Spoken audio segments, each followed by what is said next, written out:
This is the Mezger's Only Podcast with your host, Aaron, where we talk all things Mezger. The podcast, episode 6. This one we have Evan from Merit Partners.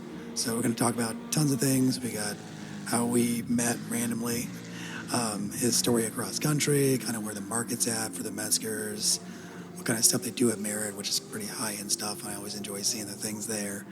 A little bit of Evan, his backstory, and then his Porsche ways, and we'll get into it from there. So let's kick it off with who is Evan, and let's do that. Let's background him, I guess. Well, thanks for having me, Aaron. Usually I'm on the other. I think this is the first time I've ever been on the other side of a podcast, so I appreciate you having me on. This will be fun. Glad to have you. So, yeah, man, I've got a similar story of a lot of people, which is, as a child, just had an affinity for cars. And I remember what cemented it for me was my family went on a family trip over to Europe. We did England because that's where my family is from, and then we did Paris as well. And while we were in England, we went to the McLaren dealership over there and got to see a McLaren F1 in person. And that was a very pivotal part of my passion for cars, because I don't know what it was about it specifically, but something about seeing that car in person it took a little baby fire and it exploded it into a bonfire of passion for me. So that was important and just drove my love for it. At 14 years old, I started working for a classic car dealership here in Atlanta, and we would lightly restore classic cars, classic muscle cars. And so did that basically my entire high school. And then went to Clemson University, graduated, and started at a small tech startup after I graduated. And then while I was there, my passion for cars just never died. And there's a company out in Vegas called Extreme Experience, and I saw what they were doing out in Vegas. I was like, man, I could do that here in Atlanta. So I started a company at 26 years old where we were a supercar experience company. So we partnered with a racetrack here called Atlanta Motorsports Park in Dawsonville, and we grew our fleet. We started with a 2012, a 991.1 Carrera S in Guards Red. Nice. And a yellow Ferrari F430. We called them Mustard and Ketchup. And started with 2 cars and grew it to 11 total in the fleet when we sold the business. And so that's where I met Bert, who's the owner of Merit Partners, one of the partners at Merit Partners. And after we sold that company, I went off and tried a couple other things, and Merit was growing. Yeah. Merit was growing as that was happening, and so I've been at Merit now for 6 years, and it's been incredible. I get to work with my best friends and work within my passion, so it's incredible. Yeah, that is pretty cool. That's a cool backstory. I mean, I didn't know. Obviously, I didn't know anything else, and now everybody's caught up to speed on that. So like did you do any other tracks besides Atlanta Motorsports, like that area, or is it just doing that area for supercars? It's a great question. For that specific business, we only did Atlanta Motorsports Park just because Road Atlanta is a big boy track, right? I mean, that's a pretty intense course. So for a beginner, we always joke that if you saw somebody going 35 miles an hour down the back straight of AMP, it was probably us. It was probably our drivers, because everybody talks a big game before they get out on the track, and they're going to go 100 miles an hour, and then they get out there and they realize, that barrier right there, if I hit that, it could not turn out well. So yeah, it's a day ruiner for the bank account and the car. Exactly, and possibly your health. So that's true. But AMP was perfect. It's a great track. It's fun. The elevation changes are huge. So it's for somebody's first experience. It's awesome. It's great. That's cool. I haven't been. I keep hearing great things like you just mentioned. So that'll be it's on my list of things. I did do a parade lap or 3 or 4 at Road Atlanta by just happened to be doing Petit Le Mans. Petit Le Mans, And had my C2 997 at the time and roof box full of stuff. And I'm like, oh, sure, I'll do a parade lap. My buddy that was riding with me was like, yeah, it's cool. It's BCA. You know, they're going to be chill first lap. No, it was not chill. No. It was 100 plus. And I'm like, oh, at least my roof box can handle it. And it was fun. It was, dude, the elevation up that hill and down the hill, I can't imagine like full speed and then full speed at night and then in inclement weather would be insane. Yeah. Videos don't do it justice. The elevation on that track is, coming down 12. Yeah. You're just going up going, all right, I think there's a road there. Yeah, I hope this is right. Yeah. That's right. Yeah, exactly. So I know you got started in the F1 is the passion. I know, and I've seen you in several different Porsches. I won't say you're a Porsche person exclusively, but when did you start getting into, or always been into Porsche? Kind of moved from like all the cars, or you just haven't? Because I know I'm a Mezger's only, but I follow a bunch of different cars as well. Yeah, I think it's fun to talk about this because it definitely started more as a general car enthusiast. Like I mentioned, when I was 14, working on muscle cars, so that's where I started.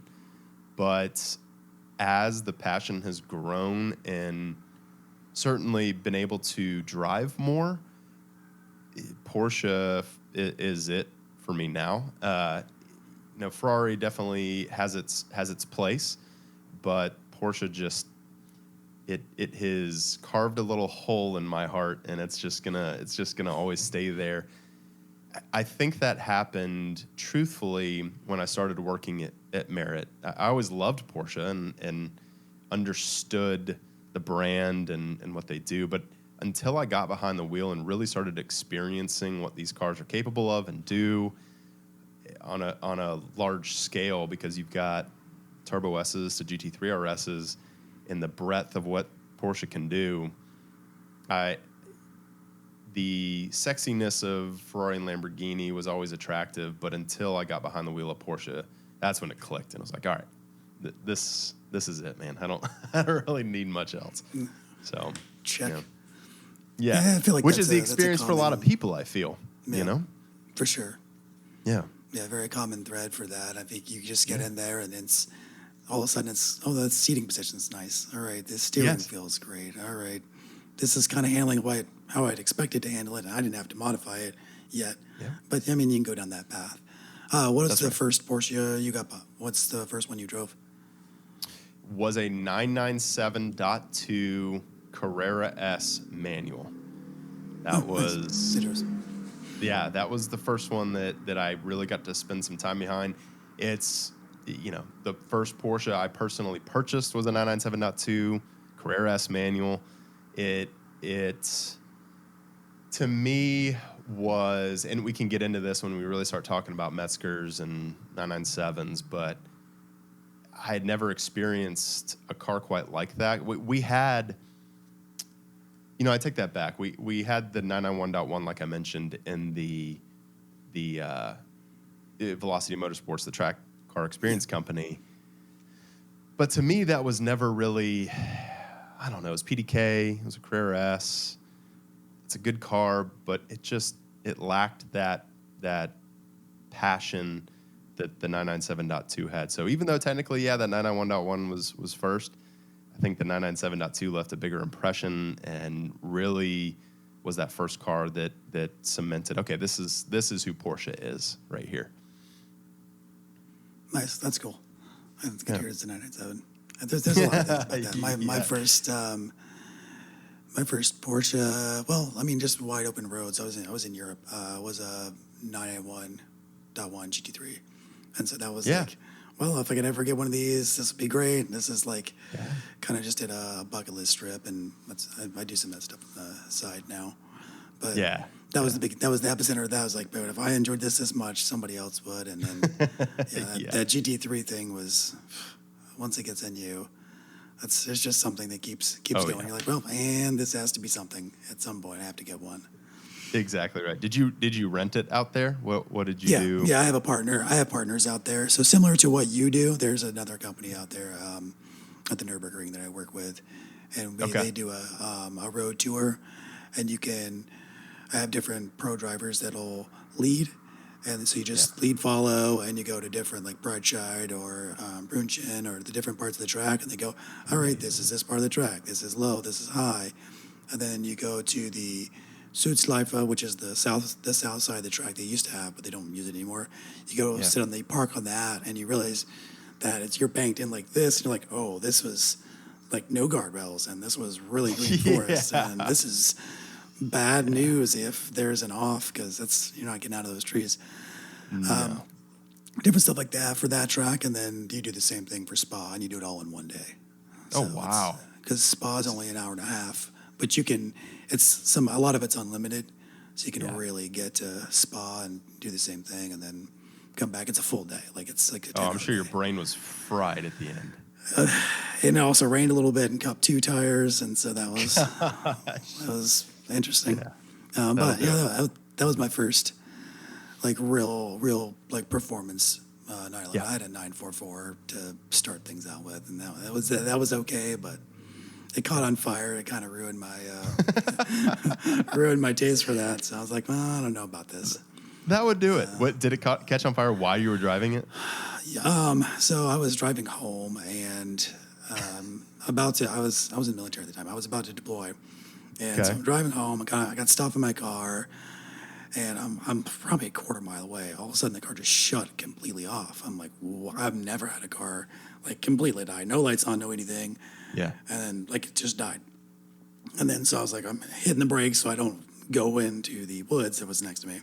Hit the brakes. I was like, all right, cool, it stopped. And all of a sudden, it came back on. And I was like, okay, that's weird. And as soon as it came back on, two flames came up through the wiring harness and the engine cluster. And I was like, oh, and grabbed all my stuff. And I was like, I'm out of here. And so I just called the fire department, and that was that. So Unbelievable, man. it was weird. I mean, because I had to that point, I was having a fueling issue, and I was chasing it. Yeah. And I was like, okay, it's not this, it's not that. Changed to a different 911 fuel pump. There was a bunch of things I could have tested. Did all that, and I was like, oh, for sure, it's not the DME. I'm not going to do that, because it was like $800 at the time, which I was like, I don't want to spend that amount of money and to figure out that it didn't fix anything. Because I was reading that like it may or may not fix it. So I ended up spending the money. I don't know. Actually, I don't know if it was a rebuild or a new one. I don't remember now. It's been so long. But so I got it, and I was having a good time. I was like, oh, cool. I'm not having this problem. There's no fuel cutout. Got it And fixed. 2 days later, fire, and I was like, all right, well, we'll Did stick it burn up completely? Did it burn to the ground? It was enough. It was enough where that harness was fried, and so it wasn't worth it. At that point, it was the money that I had into it versus the money that I was going to need to put into it to fix it was like, meh. It didn't make sense. I think I made a few grand on it at that point, because I had originally bought it from a college kid that he's like, oh, it broke some teeth on the timing belt. And if you don't know about those cars, every 30,000 miles, timing belt or else you bend valves. My friend Johnny took the head off and was like, every one of your valves are bent. So that was the first thing I had to do was head work. So it was head work, timing belt, and then got that done. And I did a clutch not too long after. I had some money into it, but it wasn't terrible. Yeah. But that's I'm glad you still came out ahead. Yeah, that's true. And safe, too. I didn't catch on fire. That's the important part of that lesson. Yeah, true. So we can roll into, like, how we met initially. I think I may have spoken to you before then, but... Yeah, for sure you did. Yeah. So we were out at Rensport Reunion, and I'm driving Charles and a bunch of other people that I know Charles Stanley from. We're all meeting up, and I was like, well, I got my rented 997, was it .1 Career S that I rented out because I wasn't going to bring my car out there because it was logistics. Logistics in the day. It was like going to happen, but it didn't happen. Yeah. So I had that out there, and all of a sudden I see this pumpkin. I'm like, who is driving a pumpkin out here in the middle of nowhere? And then I realized, I was like, oh, Merritt. I was like, I'm pretty sure it's Merritt. I was like, I think his name's Evan. And then so I just got to watch you drive that car up until we stopped for coffee, and then we kind of started chatting it up. That's right. So, how many miles did you put on the pumpkin when you were out there? I mean, it seemed like you drove it. Yeah, we probably did overall just shy of 1,000. So we probably did 800 miles on the car while we were out there. Yeah, it was, man, that car was spectacular. Because 997.1 RS is already good. It's already a great car. That car had 4.0 flywheel, 4.0 clutch. It had upgraded suspension. I don't recall exactly what suspension it had at this, but that car was so dialed. And there are certain things you can do to those cars that really update them, is a way to put it. And that car had it. And my gosh, what's that called? The coastal highway? Is that Highway 1? Yeah, it's PCH. But PCH. We were on Big Sur. At least when you and I were on Big Sur. Right. That runs for so many miles. Yeah. And we even ran further than what Charles. The only reason I knew, I was telling Charles, I was like, hey, we can go way further down. I don't know why we're stopped here. I was like, it goes all the way down until it's close. Because I think they're refinishing bits and pieces.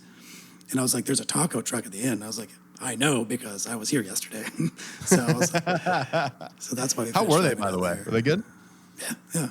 So okay, all right. It's always a good. I mean, it's California, and then if it's a taco burrito thing, it's generally pretty good. Yeah, that's true. That's true. Yeah, and if you're posted up on PCH, you gotta That's a good time to stay too. there. Yeah, exactly.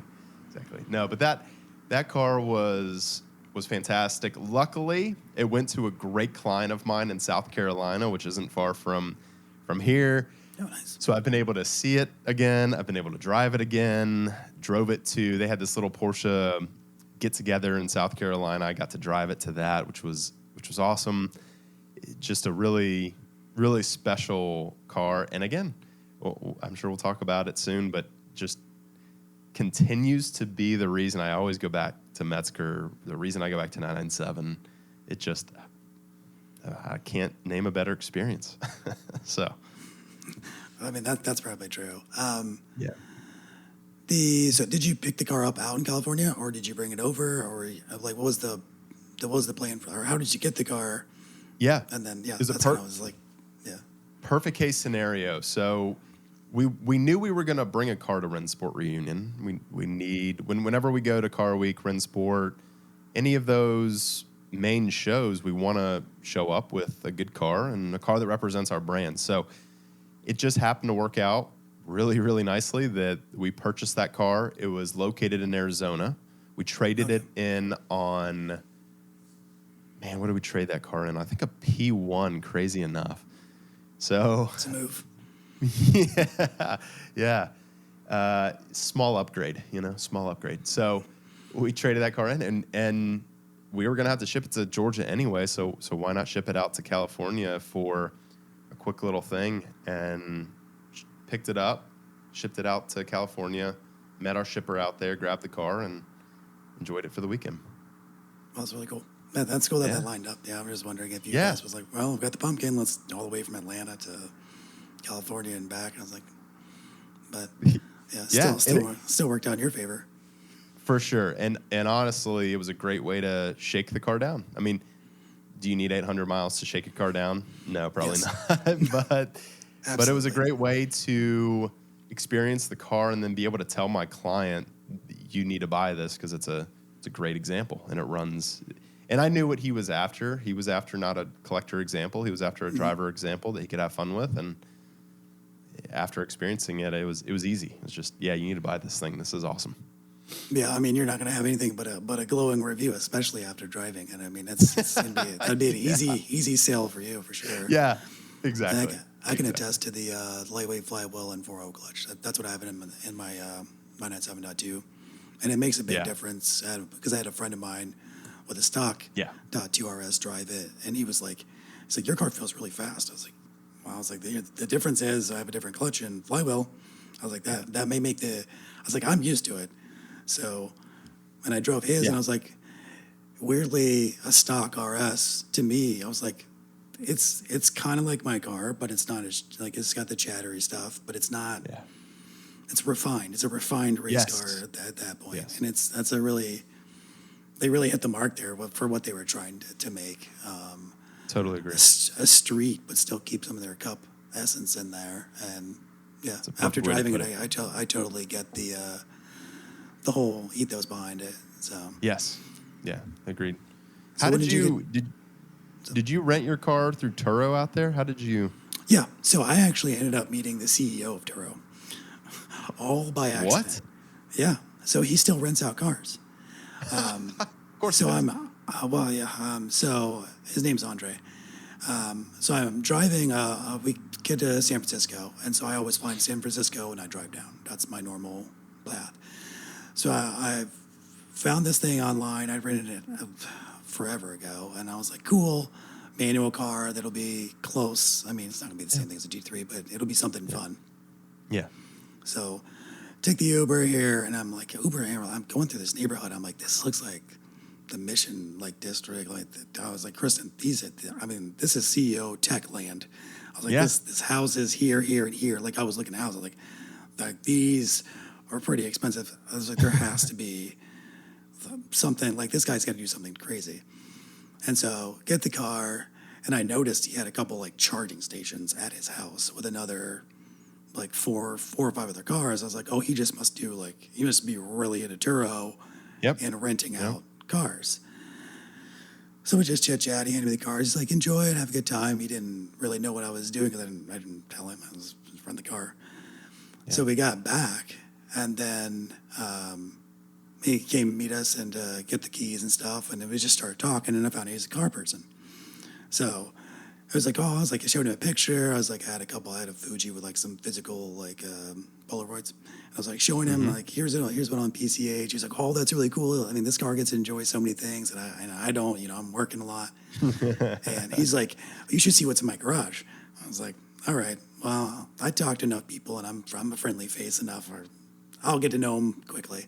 Yeah. So he's like, I'm like, sure. So he opens his garage, and then he's got a 488 Speciale in there. He just uncovers it, shows me everything. I was like, all right, that's pretty cool.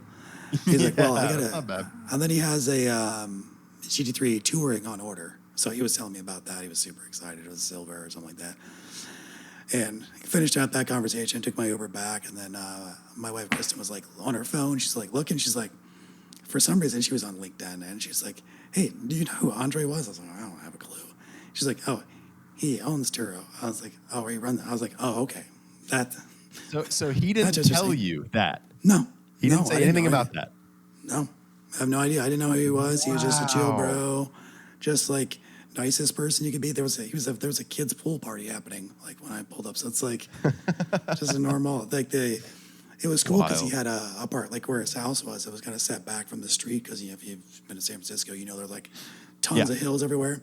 But he also had a inset, almost a 2-spot parking place before the garage driveway. So that's what the 997 was. Just pull. So he was able to keep it there, pull it out, pull it back in. But yeah, had no idea who he was. Wasn't pretentious in any way. He was just a normal dude. I messaged with him after. I was like, hey, cool to meet you. I was like, I now know what you do, and definitely be written from you again if you have anything cool. So yeah, that makes me want to rent from Turo even more. That's cool. You should. And they really care. They're kind of car enthusiast in a way. They have a big selection of cars, and especially Porsche stuff. And that's the way to go versus shipping something out there. I mean, you're looking at bare minimum probably $5,000 and up for a round trip for something that's nice and closed. And then for the Turo rental, I think it was barely a couple grand. Maybe less than that, and it depends on who you get rent from too. If you've never done it, there's mileages and things like that. But that's right. But Turo's the way. If you want to do something. Oh yeah, easy. Man. And now we know the CEO's an enthusiast, so that's cool. Yeah. I wouldn't have expected that from as many electric cars. Not that there's anything wrong with electric cars, but it is San Francisco, so you got to have them. That's true. He's probably testing out things for all we know. Yeah, true. So how did you? So Mezger, first Mezger you drove. Where'd the passion come from for that stuff? great question. It was a slow education. I mean, when I started at Merit, it went from enthusiast to now it's my profession, and now I have to know what I'm doing, what I'm selling. And so learning about Mezger and the history of Mezger and the impact of Mezger in the Porsche world, it started everything, right? And learning who he was, what he did, all of that. But then, so I started Merit in 2019. So right now, at that point, all you had was 991.2 was the newest. And we had everything from the GT2RSs to the GT3RSs and the 991.2s. And so driving those, you know, they were excellent. Objectively, they're fantastic cars. But every time I hopped into 997.2 and 997.1, we didn't really have many 996s then. There was just something different about them. They to your point earlier, you said that more refined. The 991.2s are much more refined than even the 991.1s, but tremendously so over the Mezgers and the 997s. And so as I continue to experience them and drive them more and more and have these experiences like you're talking about of going to PCH in them and driving them, it slowly just grew my passion more and more for Mezgers, for 997s, and eventually, you know, it got to the point to where I do enjoy. I mean, if you put me in the driver's seat of a 991.2 GT2RS, I'm going to have fun. There's no doubt about that. Oh yeah, but sure. There's just a connection I have with 997s and the experience with them that I can't get from 991 and newer. It's just, they're just different, and they're more raw, they're more visceral, they're more connecting, they're just overall better to me. So that's cool. I agree with that. All those things. Yeah. I think one thing I always tell people, especially when because we get clients in all the time that want to drive, you know, they're on the fence. Do I get the PDK 901.2 or do I go manual? One of the things I always say is the reason I love 997 so much is you can hand the keys to a 901.2 RS to a friend and they'll be able to drive it pretty well. They'll be capable. I mean, the car does a lot for you. You hand the keys to somebody in a 997.2 RS, and that rifle bolt transmission and that clutch and just the way the car operates, they're going to look at you and they're going to be like, how do you drive this car so well? And it's because you have to learn the car. You have to spend time in the car to master it. And there's something to that I love, man. Absolutely. I like that as well. And that's funny because it relates to a friend of mine. He just got a .1 GT3, got it from Arizona. Okay. Had Olin's Road and Track on there. Took it to GMP to get it sorted because he lives up in South Carolina. And he drove it and he was like, man, this thing just feels like it's just not handling right. Like it's his first, I think his first GT3 in general. He's got air cools and stuff like that, but just 997 GT3. First thing he buys is this .1, and he's driving. He's like, man, how do you keep this thing on the road? Like this thing is just, it's all over the place. I was like, all right. He's like, send me a video. Like his girlfriend was sitting in the passenger seat, and all of a sudden it's like he hit something, and it's like the whole phone shook. I'm like, how stiff is everything set up? Like, let's rewind this back. It's like, I know you bought this car, but like, what's the setup on it? Turns out it was full track setup, so it was kind of a little aggressive for the street. So he could have been missing a couple other things, but he finally got new road and tracks, and then he thinks he got it set up. He sent me. He's like, I don't know what these things are, and it was a bunch of like camber caster, all that stuff. And I was like I was like, everything looks fine to me as far as numbers. You're well in, within spec. And I sent it to another friend of mine that does race setups, and he's like, that was pretty much where I would put it at. And then so he's having an experience where he's like, this thing's just hard to drive, and I'm like, I don't think it's hard to drive, and I agree with you. It's a mastering. Like you just have to spend time behind it to understand like any input you do to the car affects the way that car. It feels there's so much feel in there. Because I had a friend, I'll never do it again unless I really trust the friend. I was like, hey, you can drive my car. We're going up a bridge. It was just kind of at a little bit of a grade. And we're going up, and all of a sudden he just like let off the throttle. And I felt the car move. And I was like, DC, you cannot do that in this car.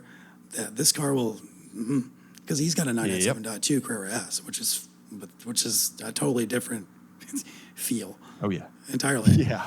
And I was like, all right, well, now I know like everything matters, and I have a JRZ set up on mine, so that's all dialed in. And it's like that's the cool thing about the car. Even if you get one stock, it feels great, and then you can up that level just a little bit. Because I mean, you got to understand those suspensions now are 20 years old. So it at least would probably need a rebuilt suspension if you could. Yes. Just to refresh them and bushings and all that stuff to make it feel perfect. But getting something like a JRZ setup or Molin's or something like that, it makes all the difference from all the feels. I mean, that totally agree. Just a little bit louder exhaust, because the stock exhaust is a little quiet for me. I think you'd be fine. And some agree. Decent pads. Yeah. The thing I love is that, like you mentioned, in really anything newer than a 997, your inputs don't matter as much. The computers in those cars do so much for you. They're so helpful, which has its place, and it's really good. You will be faster. Yeah. Yes, absolutely. But there's something about the way, like you said, like taking your foot abruptly off the gas or hitting the brake in the wrong spot through a turn that affects a 997 so much. It teaches you so much about car control and what different inputs do to those cars that the newest stuff just doesn't do. And to me, it's like a video game where you just continue to get better and learn and learn and learn. Versus the new stuff, again, you can kind of hop in and jump in and be good from day one. And I don't know, that instant satisfaction stuff just doesn't do it for me. Yeah, I haven't. It's just reminding me too, because I do a couple of drives, but the one where it's just all the Porsches and not just Mezgers. I was following a friend with a 4RS, and he ended up selling his 4RS recently and buying a 997.2 GT3 in meteor gray. He's nice. He's like, you were on me the entire time. I was like, yeah, that's what a GT3 does. So I was like, he's like, you're pulling, and I was like, yeah, I was pushing you. That's just how it feels, because I've had the car for 4 years now. And so in the mount, I just know how it feels in a turn. I know I can push it in and out. I know what it feels like. I know what the tires, and it just, I guess it is a fun experience to really learn a car, and what better car I just don't think there's going to be a better chassis, motor, shifter setup, and I think that's going to only be to the detriment of everybody's bank accounts at the end of the day from now on. I mean, I think people have learned, and even the 996s, I think we're starting to see creep up into like, all right, well, that's almost $200,000 right now. Yes. And that's staying and sticking. Absolutely. But yeah, like you said, like the newer cars, they have a place, but like and then my friend got that car, that 7.2, without driving a GT3 at all. He just like, he's like, I hope I like this car. I'm like, all right. I mean, it's a good choice. You will, but yeah, you're gonna have some learning to do. Exactly. He's got a 996 Cup car, so I'm hoping some of that translates. And then he's got what else is he doing? I think he's doing like Boxster Spec Series somewhere. So he's doing I don't know. He just got into. He's a pretty cool guy, but I was like laughing. I was like, huh, you just bought the car. All right, you don't even know if you like it. Yeah, but we do know that he will, though. We do know that he will. We do know. He will like it. Yeah. It may take time for him to get used to it. Exactly. So I guess we can move on to like where the market's at, because I keep seeing it go up and go up and move up. Like when we started talking about the pumpkin, it made me think of the pumpkin that went for deep in the fours. I think it was like 425 or somewhere around there. Just the market, 996, 997, .1, .2, like Is it? I mean, I don't think is it ever going to stop? Do you guys see? Yeah, like from because you've seen it from the beginning, especially 2019. Yeah. So you got COVID, we have all the price hike and everything else like that. Yeah. It seems like it's almost Yeah. an investment in a way. Not that everybody likes to talk about cars in this way, but I mean, every time he seems to look at something, the numbers keep moving up. Yeah. Yeah.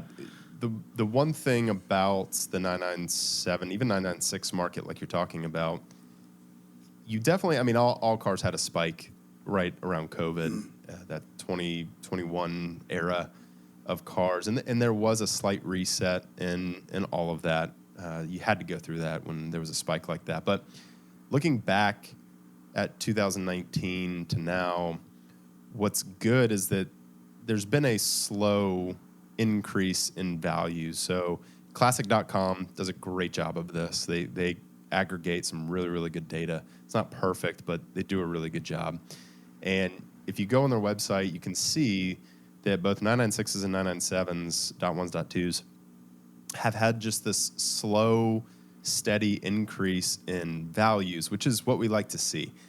You had the 993s that really spiked and jumped quickly, and it did create a bubble in the 993s that eventually did pop and the values came down. I think the 996s and 997s have a more stable trajectory to them. You have the 4.0s now, which are the pinnacle of 997s. Yeah. That the first one, I don't know if you saw it, but the first one on P-Car Market sold for, the first white car ever transacted for over $1 million publicly. Now, privately, obviously, one could have sold, but They did. Public. I got reached out to by a guy. Yeah. I'm 99% sure he's in the Middle East. Okay. But he told me That would make he sense. sold two, and his went for 1.4 that he sold just a regular A white just car? just a regular one, and then the PTS one he sold for 2.7. Yeah. Man. That's and as that happens and as those continue to go up, it's going to lift everything up with it. The 3.8s are going to go up. The 3.6s are going to go up. They all are going to go up. And so, yeah, I mean, what we do at Merit is we really have to qualify what the person is looking for, because you have a lot of people that want their car to go up in value, and that's great, and we all want that. Yeah. Yeah, but you also have to be honest with yourself and say, well, I'm going to drive 2,500 miles a year. I'm a guy that likes the social aspect of owning a Porsche, and so I'm going to participate in these drives, and I'm going to go to shows, and I'm going to enjoy the car on the weekends, and that's great. But you have to understand that when you do that, it's going to affect the value and that ROI that you could potentially have on the car. So one of the things I always encourage people is to really, truly be honest with yourself and understand what's most important to you. And if it is collecting and it is watching your car go up in value, then buy that 2,000-mile example. Buy that pristine, low-mile car. But if you're going to drive the car, I would really encourage also a 10,000-plus mile car, and there's nothing wrong with that. So, I think the market, to answer your question, the market overall is going to continue to go up over the next 5 years. Just is. But being honest with yourself on what you want to do with that car in those 5 years is really important, and your ROI will be affected by the way you use the car. So That makes sense. Do you? Yeah. So do you have a ratio of like people you see as far as customers? Are they a lot of just drivers, or do you have a mix of drivers and an investment style? I mean, because when I think of you guys, I think of like, it is a 2,000-mile example, or like it's, if I'm going to look at like what's the market trading at for top tier stuff, that's like, you guys are where I look at. And then second's Ryan Friedman, because he normally has something crazy in the stable somewhere. So. Oh, yeah, and love Ryan. Shout out Ryan Friedman. He's my boy. I love him. It's a product of both, I guess you could say. One is what happened during that COVID craze, which is truly unprecedented if you think about it, where you bought a 997.1 GT3 and then the next day it was worth 20 grand more than what you bought it for. Yeah. So part of that market reset and reshaped the way people think, and now they all expect to make $10,000, $15,000, $20,000 on their car. So you have that, and then you have, yes, the product of Merit Partners, which is we do genuinely try to get the top 5% examples out there of the best, and part of that is low miles. So I would say because of those two things, what we see is that we're running it probably an 85% collector to a 15% driver mix right now. Yeah. That's cool. Yeah. And I'm sure if you did ask Ryan, you'd get a different answer. Okay. Yeah. Which isn't bad. That's again, I love him. I love what he does. And it's just, I'm a driver, so I tend to focus and enjoy the higher mile stuff more. But, and part of that is I can't really afford the 2,000 mile examples either. But yeah, but again, like if it's got 2,000 miles on it, it's got to be fixed at some point. Like, I mean, they're clean, but they're still going to need maintenance. It's just like it's cool that it's Absolutely. that, but then also it's not cool that it's that. Yeah, there's an argument that is some mechanics will tell you they prefer the 15,000 mile example over the 2,000 mile example mechanically because it's like a person who maintains their body and gets up off the couch and walks every once in a while versus the guy that just stays on the couch. You can't expect that guy to run a marathon. He's been sitting on the couch for the past 5 years. So, yeah. Yeah, exactly. Have you got a chance to drive a 4.0 yet? I'm sure. I mean, oh, my gosh, yeah. Okay. Oh, yeah. I've spent a lot of time in a 4.0. How is that versus just a normal RS 3.8 car? Yeah. Like, is there, did you Great sense question. like a ton of difference? Because I know they're supposed to, I think they retuned the suspension. They did a bunch. I mean, obviously the motor is different. What all did you feel? What were your expectations? Kind of that. So the 4.0, similar to the 911R, is what Porsche does so well. And what they do so well is they take a bunch of little things and make them different that add up to something that gives you a radically different experience. So, yeah, you've got the rose-jointed rear end on the 4.0. You've got a bunch of carbon fiber pieces to lighten the car. You've got an overall suspension setup. And then, of course, the most important thing is the 4.0 500 horsepower motor in the car. Putting it next to a 3.8, it is a massive upgrade in every way. And that's why it is. We read an article recently, and I'll find it and send it to you. The author did such a good job. He compared the GT2RS to the 4.0, which, you could argue why compare those two, and I get it. But the details that he wrote down on the 4.0, I'm not an author. I'm not a columnist. These guys are so good with their words, and he does such a great job of explaining why the 4.0 is so special. But you made the point earlier of the future cars just not being this, and truly the 4.0 is pinnacle Porsche, peak.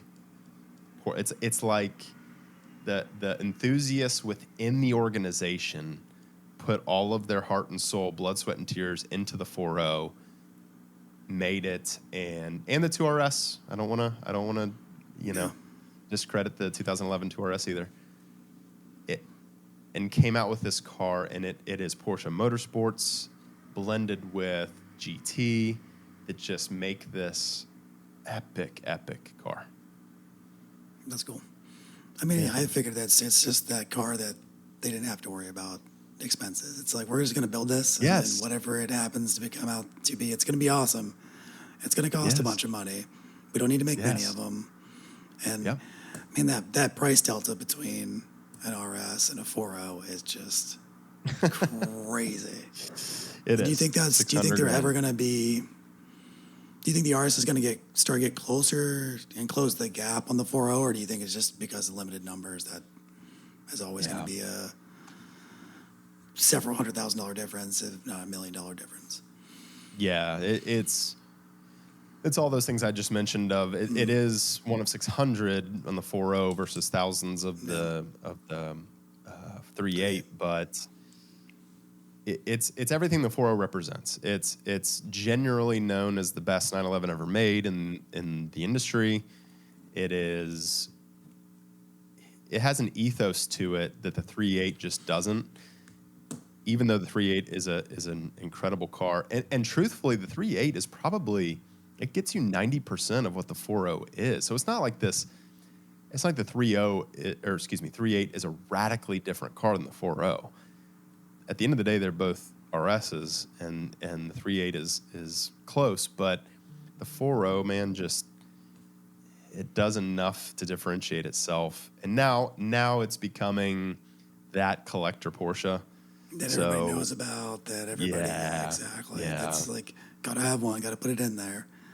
That's right. So that delta will always be there. Yeah, I mean, it's cool to know that you can get most of the way there, but then you know that's why you're paying for that extra 15%. That's right. So, that's right. it's just a lot. Exactly. So speaking of GT2RS, so I know that I saw on Instagram, like, you were posting, like, you went from Atlanta all the way to California and back, right? Or Atlanta to San Francisco. Okay, that's. When did you decide, like, hey, I'm going to take the 2RS short road trip? Like, how did that all come about, and like, who signed off on that? Good question. That's a great story. So Car Week of last year was coming up, and we always, Car Week is our Super Bowl. That is our industry's Super Bowl of showing up, doing something unique, doing something different, bringing some unique and special cars. And so we were sitting in a meeting here at Merritt one day, and our photographer, Larry, who is best in the industry, he is such an enthusiast, and he's such a great guy. And so we're sitting there, and he goes, why don't we do a road to Car Week and drive a car from here to Car Week and document it all? And so we all started laughing. We're like, Larry, great idea, man. Yeah, no. And then there was one of those moments where we all paused, and it's like dead silent. And we all kind of tilt our heads, and we're like, well, maybe it's not so crazy. Because we had just bought this 2RS with 30,000 miles that was going to go into the recommission program. We knew that. So it was kind of like that pumpkin story where things just lined up really, really well. Stars lined. Yeah. And so we started talking about it a little more, and we're like, all right, well, we could do this, and we can hit up some clients along the way, and we can document this, and it'd be really cool. So sure enough, we did. Bert and Jonathan signed off on it, and nice. What's funny is it was more difficult convincing my wife, because we had just had our second child. Oh. So I've got to go somewhere. Sorry.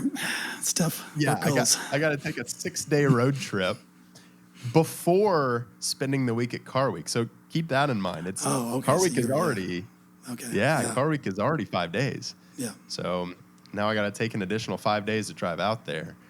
But she's great. My wife is amazing, and it didn't take much commitment. She was just more concerned about safety measures and all of that. But it's fine. I'm good. Yeah, don't worry about it. 600 plus horsepower car across the country. It's fine. It's fine. So yeah, it took some time developing the route and figuring out what towns we were going to hit. There was a lot of shooting from the hip, but it was, man, I can't encourage people more to do something like that. You don't have to go from Georgia to California. That was obviously a little bit of a publicity stunt. But doing a trip in your car, and especially a special car, is so worth it. It's so worth the miles. It's so worth the time. We made memories that I will never forget. It was incredible. That's really cool. Yeah, any particular place that you were like, wow, I got to go back here again? Like anything that you had, like, you were surprised by, or you've never driven before? So this right here picture behind me is Pikes Peak. That was the coolest thing of the trip. We got to do some pretty massive landmarks in the automotive world. We did Pikes Peak. We did the Bonneville Salt Flats. We did Aspen Motorsports Park, which is such a great track. It's nothing crazy. I mean, it's a small track, but it's in this basin of Aspen where you have mountains just surrounding you. The guys that work there are incredible people. Just a really cool experience. Got to do that.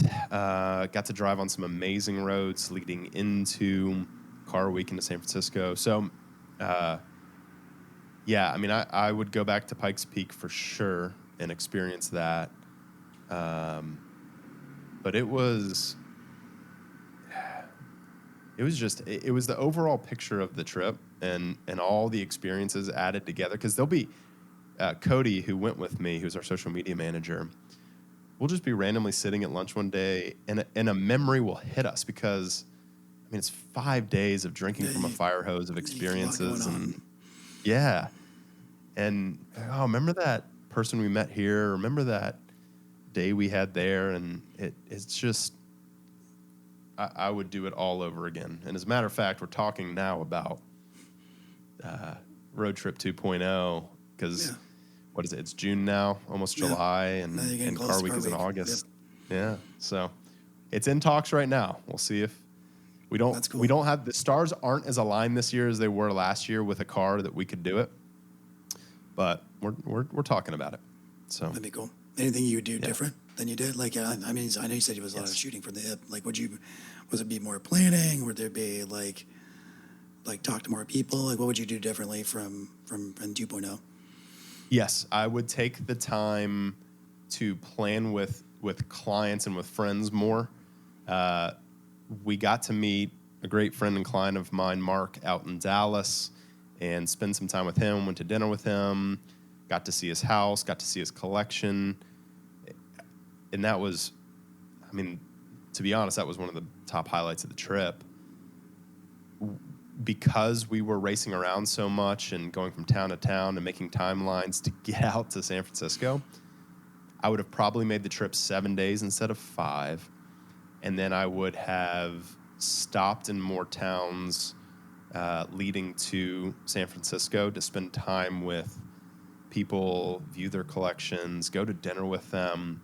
That is what I would do differently. I would try to spend more time with the individual people throughout the trip versus just, because we got to see some people in Salt Lake City. We got to see some people, I guess that was it. Yeah, so I would definitely want to try to see more clients when we're out there. For sure. The timeline was aggressive then. I was planning something similar, and I was like, okay, I needed 5 days. I wasn't planning on 5 days, but apparently that's... Yeah. All right, so now I know. Yeah. So the 2RS in general, was it super comfortable? Was it ever too much? Was it like the right amount of things? Like, what did you expect out of the 2RS for the road trip? Did you feel like this is going to be like maybe the worst thing I could do? Yeah, great question, because my expectations versus reality were radically different. Okay. I suffer from lower back stuff. Just genetics and... got a crappy lower back. But so I was expecting, this is going to be brutal. Like after day 2, I'm going to be regretting this. I'm going to be cussing this car out. I mean, this is going to be terrible. It's loud. It's, all this stuff. But man, it was phenomenal. The car took everything we threw out. I mean, we did donuts in the Bonneville Salt Flats. We took the car up to elevation at Pikes Peak. It did not skip a beat. It handled everything, no warning lights, no hiccups, and it had the buckets in it. And for the most part, it was comfortable. There was no real issues. What we did do, a little trick out there for everybody in the 997 buckets. If you put a pillow behind you, it's too much. Kind of like pushes your back out a little bit.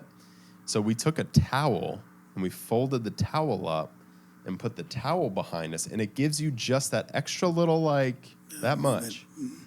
Yeah, to give you a little bit more back support, and it was great, man. It was awesome. We were, at the end of the day, you're driving a $600,000 car that doesn't belong to you. So, being responsible, that's good. Exactly. What I'll say, read between the lines kind of thing, is if I was driving my own personal car, I definitely would have done some more stupid things than I did in the 2RS. so it could have been worse. Okay. Yes. I only got one speeding ticket on the trip. If it was my own car, I probably would have gotten more. Yeah. Challenge accepted. Next time, I guess. Yeah, exactly. Something I noticed, and I don't know if you've noticed it. When I was sitting in my friend's 3RS with buckets, and I set my GT3 with buckets, I have 2RS buckets in mine. Cool. There's two different there's two different depths. Like the 2RS is actually set deep, and I didn't know that until I sat in his. And I was like, "What's wrong with your buckets?" I was like, because I felt like I wasn't sit like I normally sit in. So I was like, I went to like kind of sink into it. I was like, I had no idea to go to the gym yesterday, but this shouldn't be weird feeling around my ribs and my hips. And he's like, well, what do you mean? I'm like, because like, go sit in my car. I was like, I have different buckets. He's like, they made different buckets. I'm like, yes, they apparently did. I didn't realize that until sitting in them. I was like, oh, but because the 2RSs are heated and they're folding, and I don't know if all of them are. I know that. Yeah, I didn't realize there was a difference in buckets at all till that day. And it makes all the difference for comfort, like you said. Like you think carbon bucket. Now, maybe the newer ones on long road trips are terrible. I don't know. But I can say the 997 ones, they're, even for the foam being as old as it is, and the seat is still perfectly fine. I've never had any back problems ever. That's the thing. So. Once you're in them, I mean, getting in them, right? Because to your point, you do sink down. Yeah. But once you're in them, and Bert is 6'4", 6'5". His comfort level is different than me at 5'11". Yeah. Yeah. So you got to take that into consideration too. But no, man, the buckets in the 2RS they were great. No issues. Nice. Yeah. It's good you didn't have any just speeding tickets. That was it. I mean, there's so many things that can go wrong on a road trip that you don't think about, like flat tires, like actual troubles, like. Oh yeah. I'm glad you had a great time. And it was our last day. We were going from Reno, Nevada to San Francisco. Yeah. And right as we crossed into, it's actually called Nevada County. That's how close it is to Nevada. But we were crossing into California. And I mean, I was genuinely going maybe slightly above the flow of traffic, and the flow of traffic was already over the speed limit. So, I saw him from a mile away, and he was in this truck, and he got me, and he started moving in towards his truck, and I was like, crud. So I did one of those things where he hops in his truck, he pulls out, and I immediately start pulling over, just hoping, like, all right, maybe, I let him know I'm on a work trip. Yeah.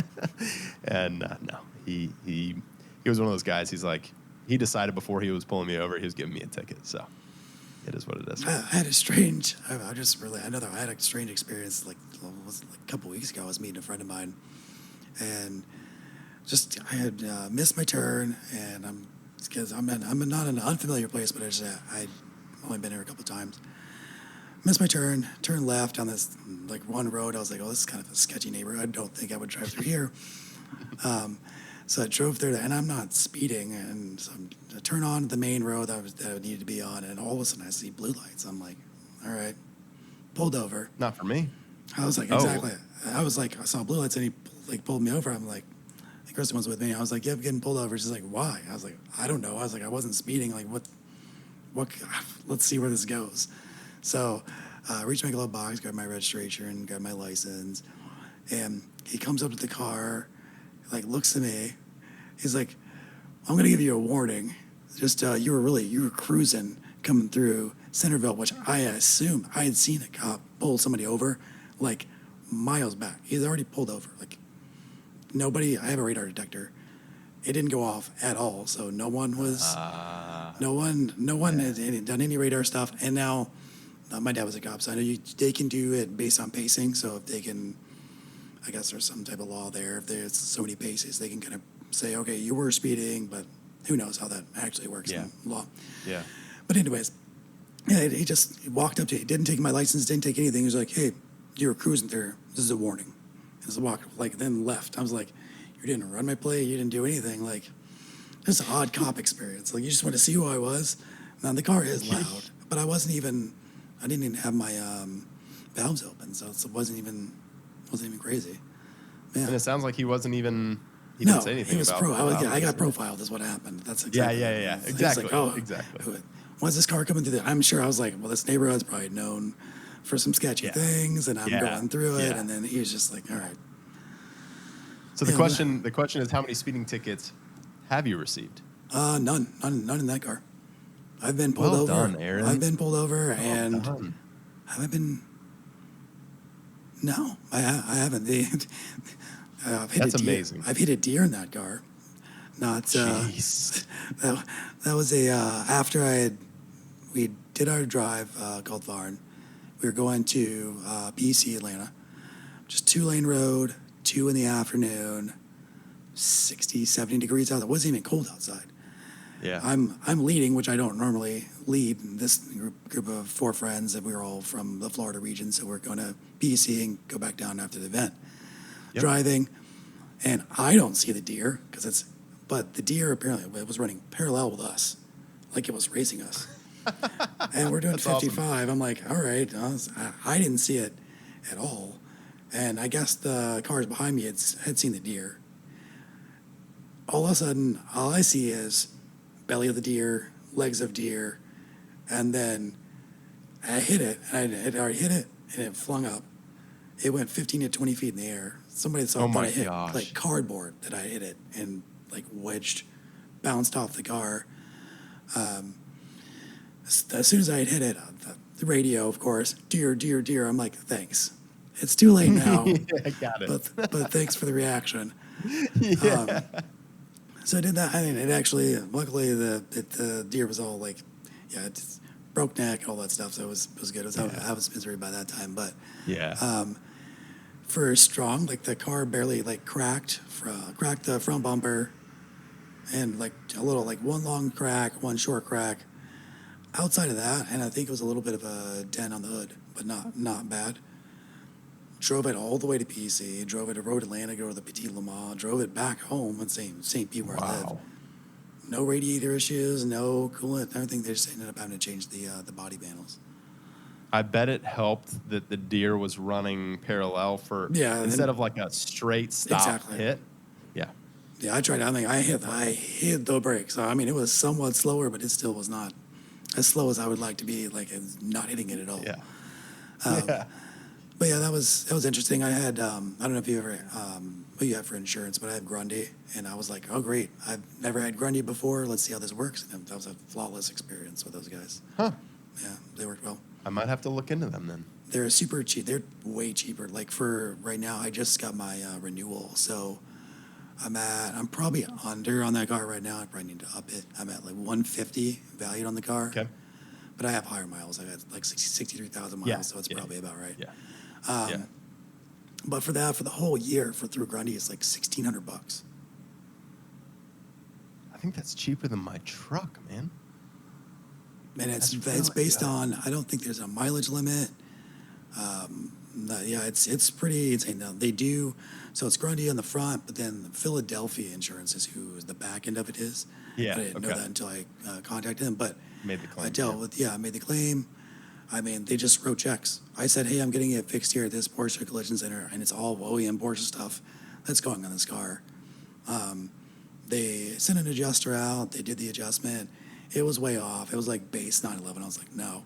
We're going to have to readjust for this. Let's get the adjuster and the claims guy. Once I got those two together, it was fine. Checks were in. Bumpers were ordered. They're a lot more expensive than you think. Yeah. It was like that bumper was like $9,000. Oh yeah. And then everything else underneath it. So center radiator, all that stuff got pushed a little bit, but no, I mean, like I said, no lines or anything that were damaged. So That's so nice, man. So lucky. But yeah, So lucky. yeah. So lucky that nothing. They didn't come through the windshield, like all the horror stories you hear with the deer. Oh yeah. So Yeah, total in cars. I mean, it's gonna be my car for life, anyways, and that just solidified that piece. When that happened, I was like, and here we go. Yeah. So definitely mine gonna now. live with this story. Yeah, I get a story out of it, not the way I wanted it, but everything worked out in the end. And I got to use Grundy, and I tell everybody about it as an advertisement for them in a roundabout way. So. Oh, I'm going to be making a phone call when I get off, and I'm going to tell them Aaron Johnson. Yeah, well, they'll know. He referred me. So Guy with the deer. Yeah, we know him. Yeah, you need to get like a reference code, like Mezger's I should get an affiliate. You know what? That's a good idea. I'm going to write that down. Yeah. I'll get an affiliate link. Get some insurance residuals going on. There you go. Yeah. All right. I'll be your first. Thanks. Yeah. Well, I think we hit the hour. I mean, we can always go longer than an hour, but I think we talked about like everything that I wanted to hit. I was really curious about the 2RS experience because not many people have been in a 2RS. I don't really know that I've seen a 2RS in person, to be honest. And now that I'm thinking about it, maybe I have. And just come visit us at Merritt, man. We'd be happy to have you. Yeah. I do that then. Yeah. Done a GT2, which I'm sure is like that 85% away there, and then that other 15% just like the 4.0. I'm sure that 2RS. So that is, like when I get there, that is the car that I will own is a 997.1 GT2. That car to me, a little shameless plug here, but go watch the review I did on YouTube on under the Merritt Partners YouTube channel. That car to me, like I put myself back in 2008. When people back in 2008 had only experienced what they experienced, and then you hop in a GT2 and you put the foot to the floor, and I can only imagine, like those first couple people that drove that car, their minds had to be blown because, I mean, it's fast even to today's standards. Oh, yeah. So, yeah. So that to me. Not long ago, a friend of mine had one and a few other things, and he was like, go drive it. And it's the only one it was in Guards Red, but it had full leather, full carbon fiber. Like it was supposedly the most highly optioned one made. Was what he said, but who knows? That's every Porsche owner and their babies. They're all 101s, but it was pretty. I wonder if it's the one we sold. Maybe because we sold a Guards Red one. Oh, that's a good question. I know where it went because I sold it, but did it come from like the Ocala area? There can't be but a handful of them. That's what I'm going to imagine. So. Right, and that's the thing. There's only 900 of them that were made, well, 900 and change. But so little plug here for if you're looking for a Porsche that has huge upside, that's kind of flying under the radar right now, the 997.1 GT2 is a great option. Less than 1,000 of them made, incredible performance. It's a great car. So. That could be a little ending, Nice. Buy a GT2, everybody. For somebody. Yeah, exactly right. Yeah. Just spend $350 grand on a GT2. No big deal. It's pro tip. See Evan get a GT2. So he can get a GT2. That's how that'll work. There you go. All right. Well, I mean, that's all I got. And, I mean, we can wrap it up here. So. Thank you, Aaron. This was awesome. It was cool hanging out with you. Great to have you, man. Thank you. Thank you for listening to the Mezger's Only podcast. Please check us out on Instagram at Mezger's Only or on the website at mezgersonly.com. See you next episode.